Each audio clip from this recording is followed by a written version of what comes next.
Curse of La Llorona is the newest installment of the Conjuring Universe right before Annabelle Comes Home, which I finally decided to watch before seeing Annabelle Comes Home because I forgot to see it in theaters when it came out. Whoops! And this movie is about the folktale La Llorona. She gets jealous over her husband cheating, so she starts to descend into madness. She drowns her own children in a jealous rage. Oh wait, no, that's just the interesting folktale. The actual plot of this movie is there's a woman of Spanish descent. Her name is Patricia. She begins to think that La Llorona is haunting her, so she wants to protect her children at all costs, which means doing a bunch of rituals to protect them, but the neighbors think it's weird and they report her to CPS. Oh wait, no, sorry, that's also not the plot of this. So that also would have been much more interesting. The white woman who works for CPS named Anna, played by Linda Cardellini, comes and takes away the children, and once they die, the mother curses her, so La Llorona comes after her children. Because that's what we needed to see, La Llorona haunting the white family in Los Angeles.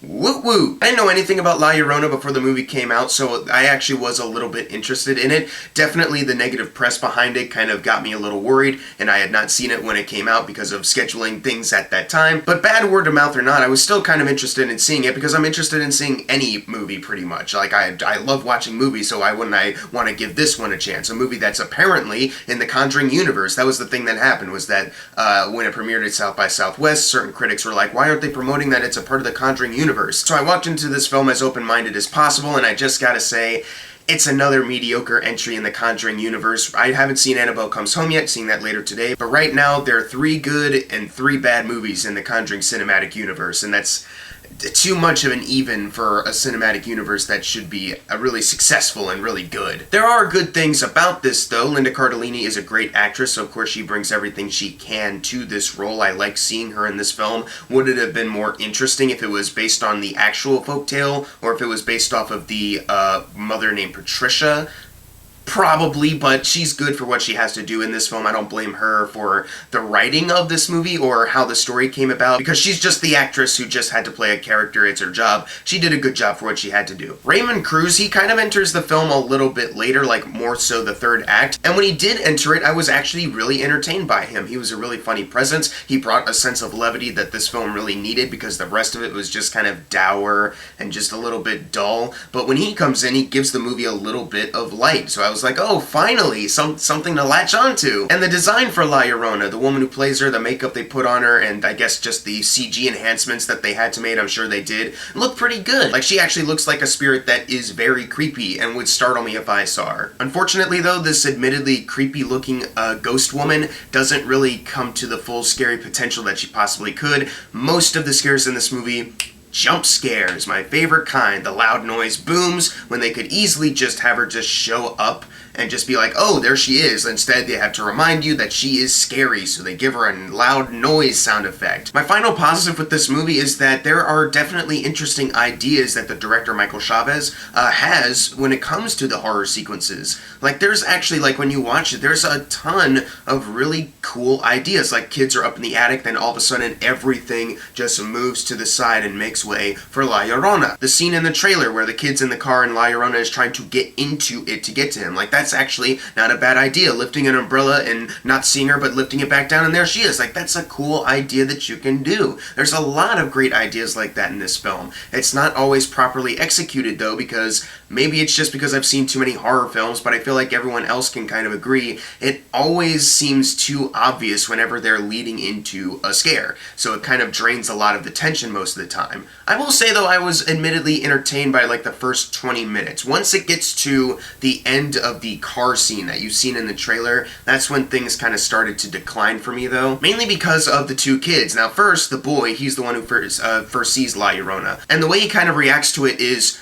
I think I'm dreaming, I think I was just having some weird hallucination or something. I will not tell my mother what I saw. But then when he goes to bed later, he realizes, oh wait, I still have the mark of La Llorona, but he barely reacts to it and just kind of lets go to sleep, and then doesn't really seem like he mentions it ever again. Like, it doesn't really seem like it bothers him too much. His sister also sees it. You'd probably think he'd be like, okay, maybe it's real, let's go talk. It should probably focus more on the kids, because that's who La Llorona is hunting after all. Also, the dad, just like Child's Play, is not in the picture in this movie. He dead. So they could try to work in another dad theme, a missing father theme, something to make the characters more interesting. Early on, they revealed through expository dialogue that's very obvious, and I couldn't believe that they had written it for these actors to say, but they revealed that, you know, dad's gone away, this cop is going to look after these kids for him when he's gone, or something like that. It doesn't really seem like it affects the kids all that much, though, and their poor attempts of shoehorning it in, like, your dad would be so proud of you, is just kind of like, wait, what? Oh, that's right, he's dead. Oh, wait, that's supposed to bother them still? Is that still something that's happening?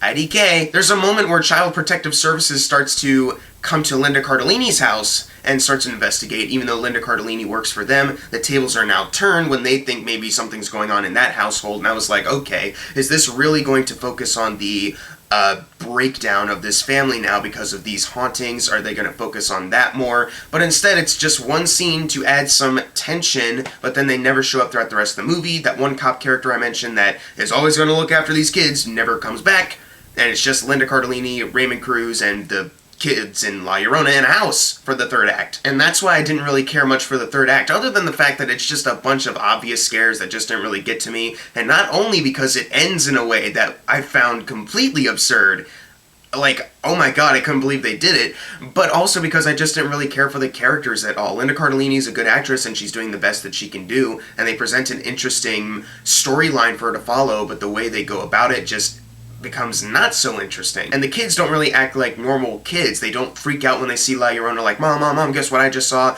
There's no disbelief when it comes to that. Like Linda Cardellini's like, that's not possible, stop thinking of that. They're just all very unnaturally distant, and it didn't make for interesting characters, and it's not like it would have made sense, because they establish early on in the movie that these might be the kind of kids who wouldn't hide things. Like, they're not teenagers, they're like preteens. They'd still tell stuff, but they're not. They're acting like more emotionally distant and older than they are. Like I said earlier, when Child Protective Services come to ask them like, hey, is your mom beating you up? Are you okay? They don't say anything. But then once they leave and Linda Cardellini's like, all right, son, tell me what's actually happening. He's like, oh yeah, I'm seeing this thing called La Llorona. Sister's probably seen it too. Have you seen it? Oh, that's funny. You're seeing it too? Oh, that's crazy. I wish we talked about this earlier, because then we'd all be on the same page here.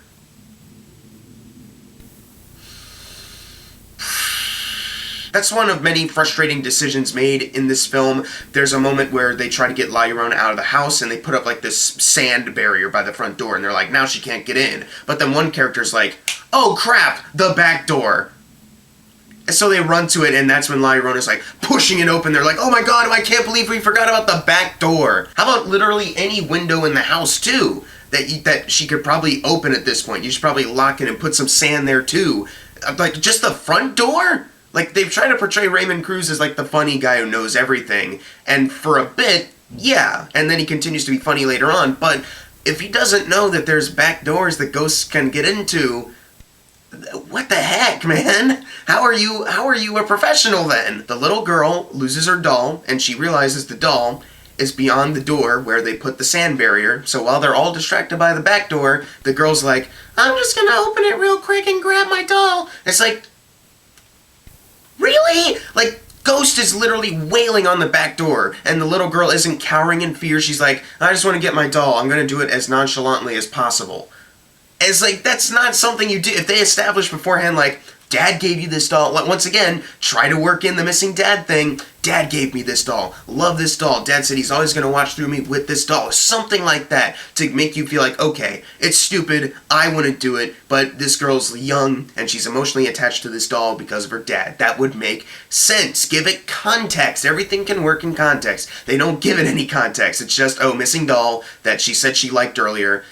No real particular reason why she likes it, just she does. So she decides to risk everything to get it. And of course, when she drags the doll through the sand, that's when the ghost pounds through again. Earlier, also, the little girl's taking a bath, and because earlier Linda Cardellini establishes that she comes in and, like, rinses her hair, dunks her in the tub real quick, and lifts her back up. There's another scene later where she's in the tub. You don't hear anyone come in, you don't hear a door open, close, and the girl's eyes are open and looking forward. All of a sudden, hands touch the back of her head. and it's La Llorona, but she just thinks it's her mom.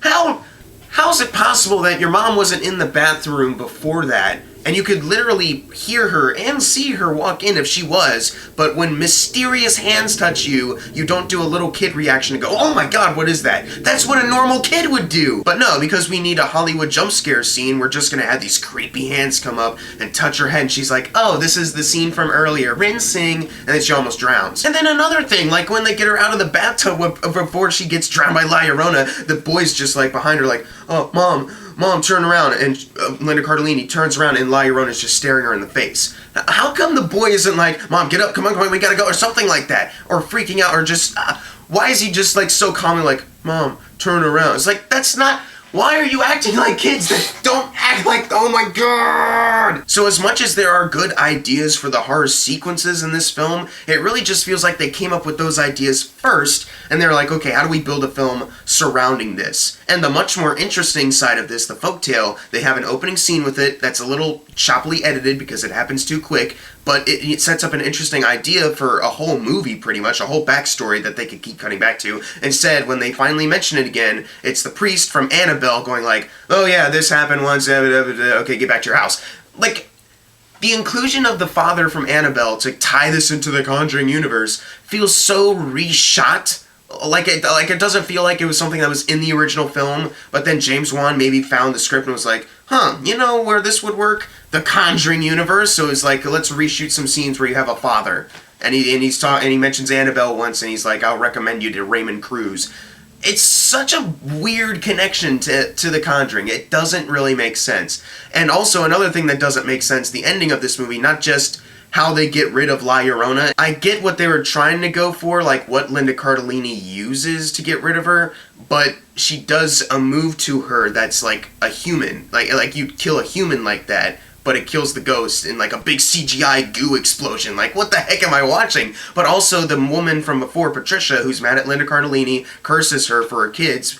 She comes back into the film around the third act, and the way they attempt to close her arc and get her out of the movie, it doesn't make any sense, and it's goofy. And it's like, why did you put this in? It's literally only here to progress the movie forward. It literally doesn't have any other purpose. Why are we seeing her again? Overall, I like Linda Cardellini, like Raymond Cruz. La Llorona looks creepy. And I'd say that the first 20 minutes, I actually was a little on board with. I didn't care for the family characters at all yet, but I was thinking we still have some time to go. Unfortunately, they don't do anything with these family characters, and they all just kind of come across as really dull and boring. And there's certain plot threads that they set up as far as arc-wise that just don't feel completed at the end of the day. The Patricia one especially also doesn't feel like it's completed. The Child Protective Services thing literally gets thrown out of the window, and that cop who said he was best friends with the dad never comes back, so that makes him a liar, lying to kids. That's douche. And as much creative ideas that Michael Chavez has as far as horror filmmaking, a lot of it just came across as really predictable and not really all that scary. A lot of it is just loud jump scare noises. And I think this movie would have been a lot more interesting too if we weren't just with boring white family in Los Angeles, if we just actually went to Mexico and followed a Spanish family there, or actually make a movie about La Llorona. It probably would have worked out much better for you, because that opening scene, as choppily edited as it was actually kind of frightening when they showed it.